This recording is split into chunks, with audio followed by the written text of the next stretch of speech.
look at this. Net favorability. Party ahead at this point. Midterm years with the GOP president. In 2018, Dems were up by 12. In 2006 on net favorability, which party you like more? Dems were ahead by 18.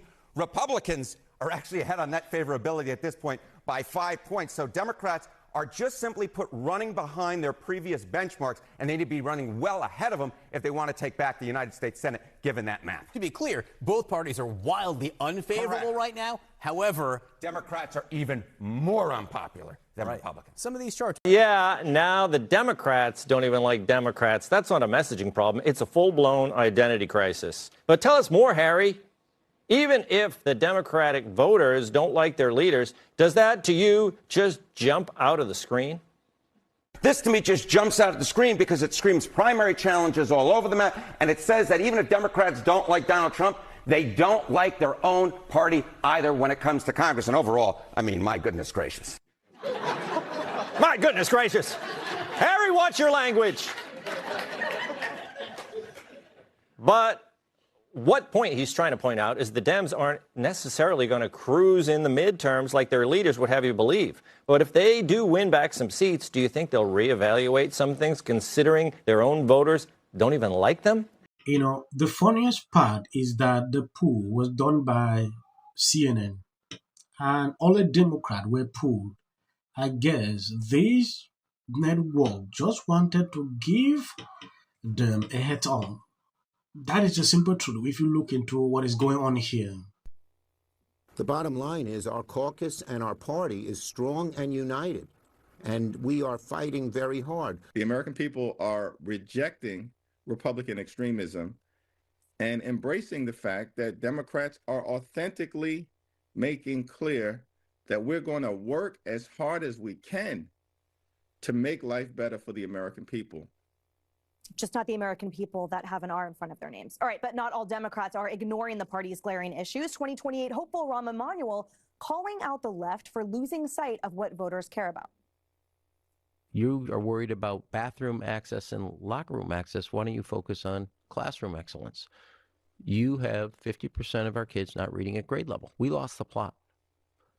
We as Democrats nationally, from Latinx to defunding the police to police organizations are all racist, to bringing a set of cultures to our schools. We are on the losing side of those culture wars. Full stop. Kaylee, you and I love talking about Rahm Emanuel. But actually, the Democrats in recent polls are actually faring worse than the Republicans. Take a look at a Quinnipiac poll out just this week. Shows that Democrats have their lowest approval rating in the poll's 15-year history. Only 18% give Democrats a high approval rating in the handling of the economy. Only 18%, 73% disapproval. What are you doing wrong? Well, clearly that's an outlier poll. The simple truth is this. They can't even accept that this is what their voter base is saying. You know, they just want to tell you what they want you to believe. The reason you see them doing this. At some point, if they don't listen to a poll like this, then I don't understand what exactly they are doing. If this was pulled by Fox News, I would say no, maybe they were a little bit biased. This was pulled by CNN. And coming from CNN should tell you one thing. It might even be worse than what they are telling us. Seeing Chuck Schumer, this other guy coming out to say, oh, our base belief is crazy. If you look at what is going on, they believe a lot of Americans will turn against Trump. Reason they have confidence, like, oh, they have already swept the midterm. This is what they are believing right now. I think you're seeing a lot of frustration just generally. And, you know, because Democrats are the out party, I think there's a lot of pressure to try and provide solutions for a lot of people's problems. Trey Easton with the Searchlight Institute, a think tank devoted to pushing Dems toward more popular policy, says he's not surprised people think the left needs some new ideas. I think you just got to start doing stuff differently. Republicans have figured this out, especially, President Trump. And I think the more Democrats just sort of shake off the rust of thinking that they can't say certain things or behave certain ways, people will come back. I think people have to see, life in the party. The CNN poll showed 67% of Democrats believe the fight over whether or not to lean more left or track more towards the center is causing problems within the party. Republicans, including the president, frequently hammer Dems for issues like voter ID and transgender participation in sports. Just 25% overall say yes. You might say, okay, well, at least Dems like Democrats. Not the case. Look at this. The majority of Democrats are independents who lean Democrats. Look at this. 55% say no, congressional Democrats do not have the right priorities. And then you just see a minority, 45% of Democrats say that congressional Democrats have the right priorities. This, to me, just jumps out at the screen because it screams primary challenges all over the map, and it says that even if Democrats don't like Donald Trump, they don't like their own party either when it comes to Congress. And overall, I mean, my goodness gracious. While Democrats are increasingly confident they can overcome Republicans' narrow majority and retake the House, their path to victory in the Senate is much more complicated. Joining me now to break it down is our NBC chief data analyst, Steve Kornacki. So, Steve, give us the reality check here. How realistic is it that Democrats are actually going to be able to retake the Senate? And if so, what is their path in order to do so? Yeah, Mel, I guess the answer to that question is how realistic do you think it is for Democrats to win in not one, but two pretty deeply pro-Trump states? That's what they'd have to do to get the Senate. Look at it this way. Here's the big picture map. Democrats need a net gain of 4 seats if they're going to take back the Senate. Now, the first order of business for them is they don't want to lose any ground. They got to protect a couple seats here. The 3 you're thinking of there, it's John Ossoff in Georgia. It's also Democratic-held seats in New Hampshire and Michigan. They don't want to lose any of those. That would only add to the Republican majority and make the Democrats' hill probably too steep. But if they Trump era, these are very red states, certainly in 2024. And the political atmosphere is just different in red states. Take a look at this. This from sort of a compilation of all of our NBC News, CNBC polling. Our pollsters put this together here. Trump states, that's where we're talking about Democrats needing to win at least 2 of those Senate races here versus swing states, versus Harris states. Views of Donald Trump. In swing states, they're almost 10 points more negative than positive.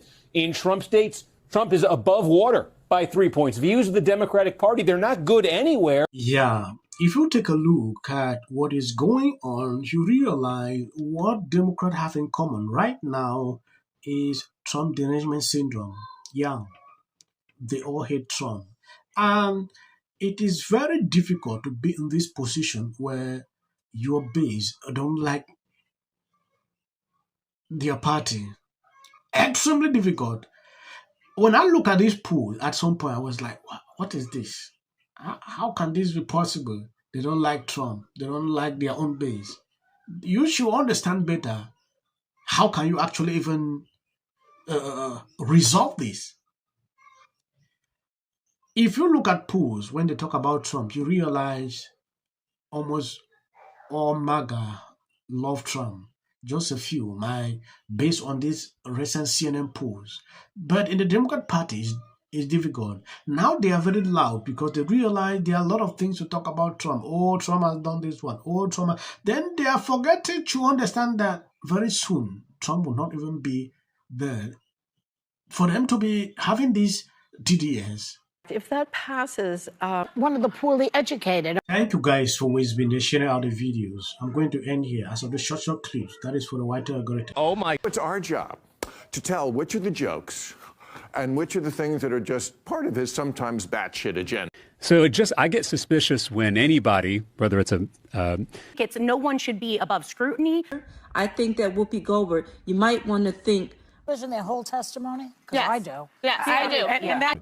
Don't use it as a platform to make a political speech. You're in no position to lecture the public about people. A person's home, it's very easy to understand. When I look at that video, I don't see both sides in a dogmatic. The Golden Globe for Best Editing goes to the Justice Department.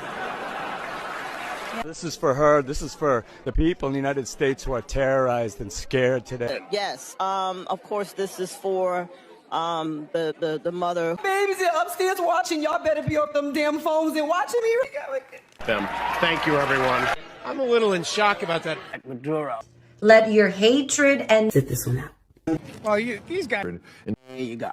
$1,500. Let's see if they get the. Well, I want to see it them is coming. get. MAGA's going to break up because of Donald Trump's criticism of Rob. Can sit at either place. Thank you for coming. I really appreciate it. So you and your husband were friends. Everybody knew that wasn't true. A dangerous relative as a likely suspect. A tip that led to her brother Nick. Rob Reiner and Nick had a heated argument the night before at Conan O'Brien's Christmas party, being back on zone. In one interview, she said, We should have said nothing. The United States to take this family tragedy in which the president had made no comment. When people ought to have. Yeah. Absolute horror. Hi, Mel Gibson. I'm in Italy. There is a quota system. This is my 6th and last year hosting the Grammys. Song of the Year. Congratulations, Billie Eilish. New York rent is crushing people. Multiple members of Congress have now come out and